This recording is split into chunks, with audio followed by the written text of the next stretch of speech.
U.S. developing cheap, disposable spy satellites from civilian tech. The U.S. Defense Department is looking at a new generation of light, cheap, disposable satellites to help cut costs and keep its space assets up to date.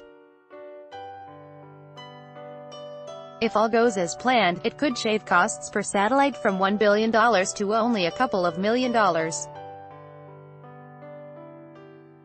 The U.S. present reconnaissance satellites are huge, lumbering, expensive, ancient things.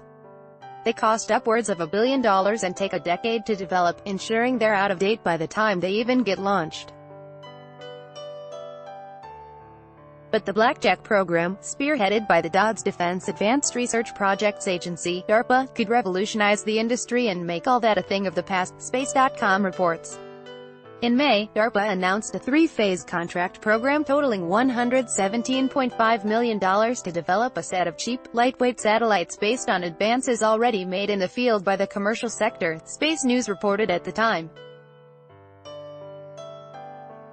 SpaceX has already launched the first satellites of its Starlink satellite internet service, predicted to become a constellation of thousands of small satellites in low Earth orbit (LEO), around 620 miles above the Earth's surface.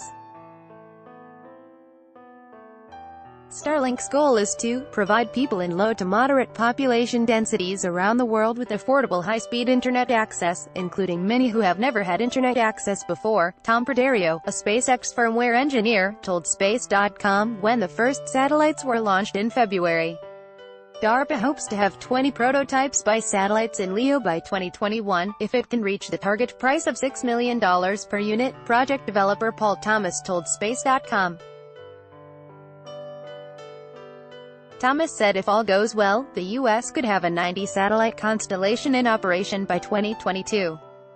Further, each unit will be small, likely weighing between 220 and 880 pounds, as compared to Boeing's most recent GPS satellite, the Block IIF series, which breaks the scales at 3,600 pounds, according to the company. The Blackjack approach assumes that we're not going to be an anchor tenant. We're not going to be driving these companies, Thomas said during a presentation with NASA's Future in Space Operations (FISO) working group last week. But we want to take advantage of that production line of spacecraft, the buses especially, that they're going to be building. We want to take advantage of that launch and take advantage of all of those pieces. A satellite bus is the infrastructure part of a spacecraft, a general model upon which multiple production satellites are based. Blackjack satellites will be close to the Earth, too, just like the Starlink system it's building off of, operating in LEO instead of the distant 22,000 miles out that other GPS and spy satellites orbit at. At only 620 miles up, signal strength is 1,300 times stronger than in geostationary orbit, Thomas noted, meaning information gets up and back much faster.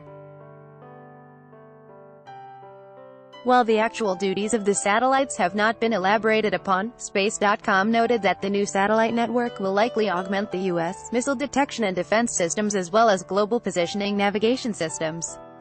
And because they're so cheap, they're easy to replace, meaning that the U.S. won't get stuck using old, slow or obsolete hardware and software long past their May times, simply because the cost of replacing them is too high. It also means that any losses to enemy attack, which the new Space Force branch of the military predicts is likely in future conflicts, won't be catastrophic or take years to replace. DARPA has also contracted Lockheed Martin to produce another kind of micro-satellite as well, the Segmented Planar Imaging Detector for Electro-Optical Reconnaissance, SPIDER, which sports a tiny, 1-inch wide sensor. Lockheed boasts the new unit will reduce the weight and size of a traditional space telescope by 90% by replacing large, bulky mirrors and lenses with a tiny array of lenses, Sputnik reported.